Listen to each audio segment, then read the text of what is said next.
کیوں آخر اس نے مولا امیر علیہ السلام کے سر پر ضربت ماری؟ جی ہاں، یہ انتہائی اہم سوال ہے جی اور میں آپ کے ناظرین سے کہوں گا اب تھوڑا سا اس پہ غور کرنے کی ضرورت ہے اس سوال پر۔ جی ہمیں یہ دیکھنا ہوگا کہ یہ جو ہوا جی واقعہ اور جو ہم میں مشہور ہے وہ کیا ہے، اس مشہور پر ہمارے پاس دلائل ہیں اور تاریخ کے اوراق اور مستندات آیا اس کی سپورٹ میں موجود ہیں۔ جو مشہور ہے وہ یہ ہے کہ خوارج میں سے ایک گروہ حج پر جمع ہوتا ہے اور وہ وہاں بیٹھ کر بات کرتے ہیں نہروان کی، اور نہروان میں جو ان کے لوگ مارے گئے ہیں وہاں وہ عہد کرتے ہیں کہ ہم نے اس کا بدلہ لینا ہے، اور اس کا بدلہ لینے کے لیے وہ کہتے ہیں کہ 3 افراد کا قتل ہونا ضروری ہے، امیر المومنین، جی معاویہ اور عمرو بن عاص، کہ یہ 3 قتل ہوں گے۔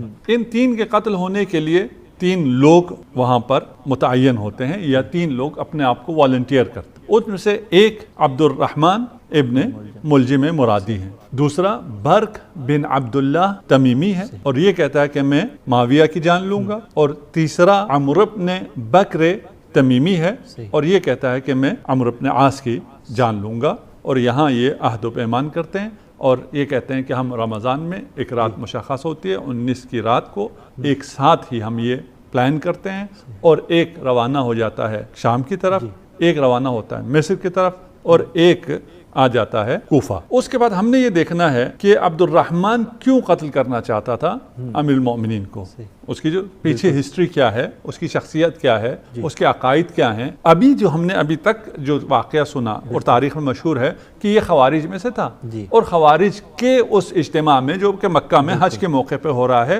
وہاں یہ فیصلہ ہو رہا ہے۔ اس کا مطلب یہ ہوا کہ عبد الرحمن کو بھی خوارج میں سے ہونا چاہیے، جبکہ اگر ہم تاریخ میں دیکھیں، اور آپ نے خود بھی کہا نہروان میں یہ خوارج کے ساتھ نہیں تھا، اس کے بعد بھی کسی بھی تاریخی سند میں اس کا خوارج سے تعلق ثابت نہیں ہوتا ہے۔ خوارج میں ابھی بھی جو فرقے موجود ہیں، خوارج میں اس کے بعد نہروان کے بعد پھر اور بھی فرق بن گئے، اور عباضیہ ابھی ہیں، عباضیہ ابھی بھی عبد الرحمن کو اون نہیں کرتے، اگرچہ ان کے نزدیک اس کا عمل اچھا عمل ہے، خوارج کے نزدیک یہ عمل مستحسن عمل ہے، اور ان کے نزدیک کی بات کر رہا ہوں، اور جس نے بھی یہ عمل کیا اس کی وہ حمایت کرتے ہیں، مدح کرتے ہیں، وہ ایک الگ مسئلہ ہے۔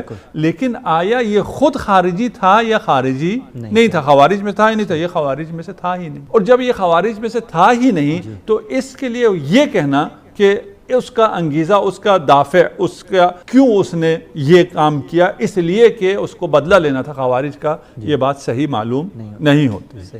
اور بھی شواہد ہیں، ہم بعد میں شاید اس میں سے کچھ کی طرف اشارہ کریں۔ دوسرا یہ کہتے ہیں وجہ کیوں قتل کیا امیر المومنین کو، قطام نامی ایک حسینہ تھی کوفہ میں، اور اس کے کہنے پہ یہ کام اس نے کیا، اس کے عشق میں گرفتار ہو گیا اور اس نے کہا میں تم سے شادی کرنا چاہتا ہوں، اور اس خاتون نے کہا کہ میرا مہریہ ہی یہی ہے کہ تم امیر المومنین کو قتل کرو۔ تو ادھر اس کا مکالمہ تاریخ میں موجود ہے کہ یہ تو کوئی مہریہ ہوا نہیں، کہ اگر میں قتل کرتا ہوں تو میں خود باقی نہیں رہوں گا، لیکن عشق تھا اور اس عشق میں اس نے یہ کام کر دیا۔ یہ دوسرا وہ دافع بیان کرتے ہیں، وجہ بیان کرتے ہیں۔ تیسری وجہ یہ بیان کرتے ہیں کہ یہ مسئلہ عشق کا بھی نہیں تھا، یہ مسئلہ بدلہ لینے کا بھی نہیں تھا، یہ مسئلہ قبائلی تھا۔ بنی مراد کو مشکل تھی امیر المومنین سے، اور یہ بنی مراد کا بندہ تھا کیونکہ بنی مراد کے بہت سے افراد قتل ہوئے جو جنگیں ہوئی ہیں، نہروان بھی ہے، صفین بھی ہے، باقی بھی، اور ان تمام چیزوں کی وجہ سے بنی مراد کو مشکل تھا۔ اسی لیے کہتے ہیں کہ شب ضربت بنی مراد کا ایک آدمی آ کے امیر المومنین کو خبردار کرتا ہے کہ ہمارے قبیلے والے آپ کو قتل کرنا چاہتے ہیں، آپ کو شہید کرنا چاہتے ہیں، آپ ذرا ہوشیار رہیے۔ بس یہ 2-3 چیزیں تاریخ میں جو آتی ہیں، تبری نے آ کے ان تینوں کو جمع کیا ہے، یہ بھی تینوں اقوال،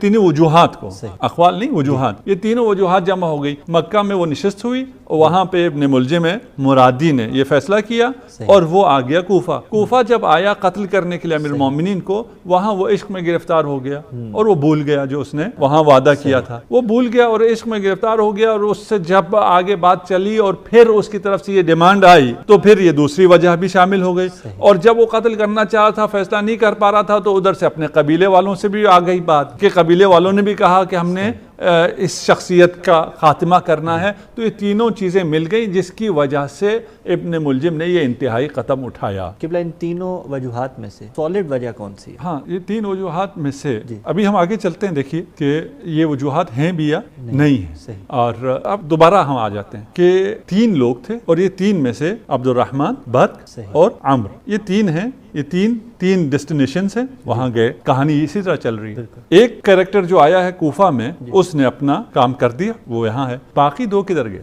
تاریخ میں اگر ہم باقی دو کو ڈھونڈ لیں اور ہمیں ان دو کا پتہ مل جائے کہ برق نے کیا کیا، عمرو نے کیا کیا، تو پھر ہمیں واضح ہو جائے گا کہ اس میں سے، ان تین میں سے کون سی وجہ صحیح ہے یا کون سی وجہ زیادہ قوی ہے، اور اس کا سمجھنے کے لیے ہمیں پھر تاریخ کے تمام جوانب کا مطالعہ کرنا ہوگا۔ جبکہ جو ارادہ انہوں نے پہلے کیا تھا وہ پورا بھی نہیں ہوا تاریخ کے اندر، جن دونوں شخصیات کو قتل کرنا چاہا وہ قتل نہیں ہوئے، ایک ہی شخصیت قتل ہوئی ہے۔ اور اب آپ تاریخ میں کسی چیز کو بھی دیکھنا ہو تو جھوٹے کا حافظہ نہیں ہوا کرتا، وہ ایک جگہ ایک کڑی تو لکھ دے گا جہاں اس نے اپنے مقصد کے لیے لکھنا ہوگا، اور باقی کڑیاں وہ نہیں جوڑ پائے گا۔ تو ابھی ہمیں یہ کڑیاں جوڑنا ہوگا اور ہمیں دیکھنا ہوگا کہ یہ برق اور عمرو کہاں گئے، ان کے ساتھ کیا ہوا۔ جب ہم ان کے پیچھے جاتے ہیں تو ہمیں تاریخ میں برق اور عمرو نظر نہیں آتے، وہاں ہمیں اختلاف مل جاتا ہے۔ کچھ کہتے ہیں کہ یہ جو تین کریکٹر تھے وہ تین بھائی تھے، یعنی تینوں ابن ملجم تھے، ایک عبد الرحمن تھا، ایک قیس تھا، ایک یزید تھا۔ بس باقی دو جو کریکٹر ہیں، یہ جو اجتماع ہوا ہے مکہ میں، یہ جو داستان ہے، اس داستان کے مطابق وہ باقی دو کریکٹر ہمیں چاہیے، وہ باقی دو کریکٹر نہیں ملتے۔ اس روایت میں ملتے ہیں جو ہم نے ایک روایت آپ کے سامنے پیش کی۔ اس کے بعد یہ کوئی معمولی حادثہ نہیں ہے کہ جب یہ گئے ہیں اور جا کے ان دونوں نے حملہ کیا ہے، اور جب وہ حملہ کیا ہے تو اس کی ڈیٹیل بھی سامنے آنی چاہیے تھی، جیسے یہاں کوفہ سے یہ ڈیٹیل سامنے آ گئی ہے، وہاں پھر کہا جاتا ہے کہ وہ تو قیس اور یزید تھے، وہ اصلا برق اور عمرو نہیں تھے، یعنی وہ کون تھے میں بھی اختلاف ہے، ہمیں تعیناً ملتا بھی نہیں ہے کہ وہ باقی دو کون تھے۔ اور جو لوگ یہ روایت آتی ہے کہ یہ قیس اور یزید اور عبد الرحمن تھے، تینوں ابن ملجم تھے، یعنی پھر تو تینوں ابن ملجموں کے جب بھائی ہو گئے، ملجم کے بیٹے تھے، ابن ملجم کا مطلب ملجم کے بیٹے، ملجم کے یہ تین بیٹے تھے، اور اس کا باپ ان کے خلاف تھا کہ یہ کام تم نے نہیں کرنا۔ اس کی فیملی میں یہ ڈسکس ہوا تھا، لیکن اس کی ماں حمایتی تھی، اور ماں ان کو تشجیع کرتی تھی، حوصلہ دیتی تھی، اور اس کو ابھارتی تھی کہ تم تینوں نے یہ کام کرنا ہے اور یہ بہت مقدس مشن ہے وغیرہ جو بھی ہے۔ ایسا اب تک جو آپ کی گفتگو سے نتیجہ نکل رہا ہے کہ خود وہی جو مکہ کا اجتماع تھا، اس اجتماع میں ہی تشکیک ہے۔ جی، ہم یہی عرض کر رہے ہیں نا، اگر وہ اجتماع کو صحیح لیا جائے اور ادھر سے کہانی کو آگے چلایا جائے تو پھر باقی اس کی کڑیاں بھی ہمیں ملنی چاہیے۔ بالکل ہم کہہ رہے ہیں کہ باقی دو افراد ہی مشکوک ہیں، ان کے ناموں میں ہی وہ ہے۔ اس کے بعد پھر ہوا واقعہ یا نہیں ہوا، یعنی کوفہ میں تو ہوا، لیکن یہ جو کوفہ میں ہوا اس کی کڑی ملائی جا رہی ہے مکہ سے۔ مکہ کے واقعے کے بعد ہم پھر تلاش کرتے ہیں اس کو، ہم مسلم، کیونکہ مشہور ہے تو ہم اس کو مسلم لیتے ہیں۔ اس کو مسلم لینے کے بعد پھر ہم کہتے ہیں اچھا اس کی وجہ یہ تھی اور یہ نہیں تھی۔ ہم کہہ رہے ہیں وہ تو اصلا وہاں مکہ کا کوئی واقعہ ہوا ہی نہیں ہے، اس لیے کہ یہ خارجی ہی نہیں ہے۔ خوارج کے اجتماع میں ابن ملجم، عبد الرحمن ابن ملجم کا جانا بنتا ہی نہیں ہے، کیونکہ یہ خارجی ہی نہیں ہے۔ یہ جب کوفہ آیا ہے تو بھی یہ کسی خارجی کے پاس نہیں گیا، اس کا کسی خوارج سے رابطہ نہیں تھا، یہ کہاں سویا، ہم پہنچتے ہیں وہاں۔ تو بس یہاں وہ اجتماع اور اس کا خارجی کہنا اور خوارج کا یہ عمل کہنا، یہاں تک یہ تو بات ہمیں سمجھ میں نہیں آ رہی ہے۔ اس کے بعد یہ جو باقی دو کردار گئے ہیں وہ کردار ہی ہمیں نہیں مل رہے ہیں۔ اچھا، وہ برق تھا، وہ قیس تھا، وہ یزید تھا، وہ عمرو تھا، جو بھی تھا، ہم کہتے ہیں چلے نام میں وہ ہوا، نام تاریخ نے درج نہیں کیا، لیکن ہوا کیا، تین نکلے ہیں، تین میں سے ایک اپنے مقصد میں کامیاب ہو جاتا ہے، باقی دونوں اپنے مقصد میں کامیاب نہیں ہوتے۔ اور وہ جو شام گیا ہے وہ حملہ کرتا ہے، اور وہ کب حملہ کرتا ہے؟ جب معاویہ نماز پڑھانے کے لیے جا رہا ہے مسجد کی طرف، اور اس نے جب تلوار نکالی حملہ کیا تو تمام بزدلوں کی طرح اس نے پشت کر لی۔ اور پھر یہ بھی ایک نقل ہے، صرف یہ بھی مسلم نہیں ہے، کوئی کہتا ہے نہیں جی وہ حالت سجدہ میں تھا، اور حالت سجدہ میں جب پیچھے سے وار ہوا تو اس نے اپنا سر بچا لیا اور اس کو فلان جگہ ران پر زخم آیا۔ تیسرا کہتا ہے کہ وہ نماز میں اس دن آیا نہیں تھا. بہت سے اس اضطراب پایا جاتا ہے کہ یہ جو اغتیال کا واقعہ ہے, جو کوشش ہوئی ہے اسیسینیشن کی, یہ کیسے ہوئی, کب ہوئی, اس کا کیا ہوا. اس کے بعد معاویہ کو جب اتنا گہرا زخم لگ گیا ہے ران پر, اس زخم کو کیسے ٹھیک کیا گیا. کہتے ہیں وہ بہت بزدل تھا, وہ جراحت کے لیے سینا پڑتا ہے. تو وہ پوچھا طبیب نے کہ میں سیوں یا کیا کروں. اس نے کہا نہیں, مجھے شربت پلا دو, شربت سے میں ٹھیک ہو جاؤں گا.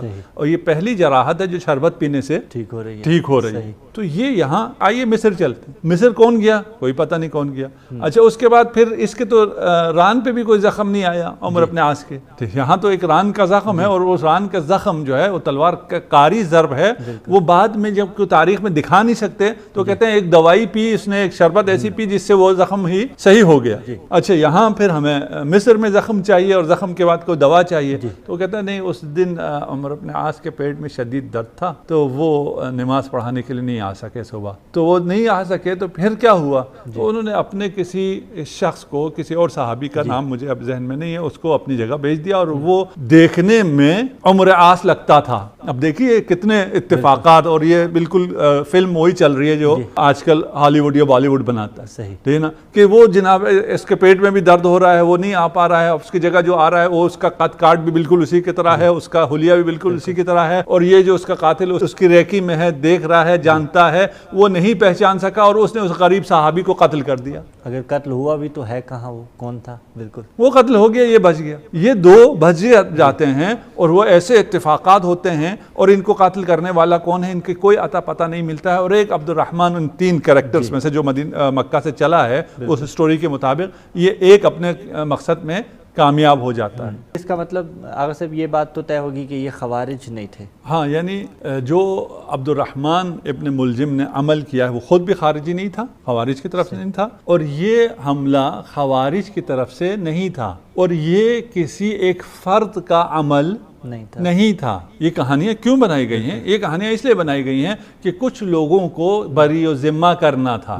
اصل لوگوں کو لوگوں کو ان پہ پردہ ڈالنا ہے, اور پھر خوارج پر ڈال دیا. خوارج کو سب کے لیے کوئی مشکل نہیں ہے. آج کل بھی جس کو بھی آپ دہشت گرد کہنا چاہیں اس کو آپ خارجی کہہ دیتے ہیں, خوارج کہہ دیتے ہیں, بہت آسانی سے کہہ دیتے ہیں. تو اس لیے وہ ایک آسان ٹارگٹ تھا, سافٹ ٹارگٹ تھا, ان کے لیے کوئی مشکل بھی نہیں تھا. یہ ذمہ داری ساری وہاں ڈال دی گئی. ہم کہتے ہیں اگر یہ خارجی تھا, خوارج میں سے تھا, اور جب یہ مدینہ آیا ہے, کوفہ میں آیا ہے, تو پھر وہاں اس کا رابطہ خوارج سے کیوں نہیں تھا؟ وہ کہاں رہا اس رات کو, وہ کہاں سویا؟ یہ اہم ہے بالکل. وہ رات جہاں سویا ہوگا وہاں سے پھر کڑیاں ملیں گی کہ یہ اس کا کس نے اس کو بھیجا تھا, کس نے اس کو فیسیلیٹیٹ کیا تھا, اس کے سہولتکار کون تھے, اس قتل کے پیچھے کون تھے.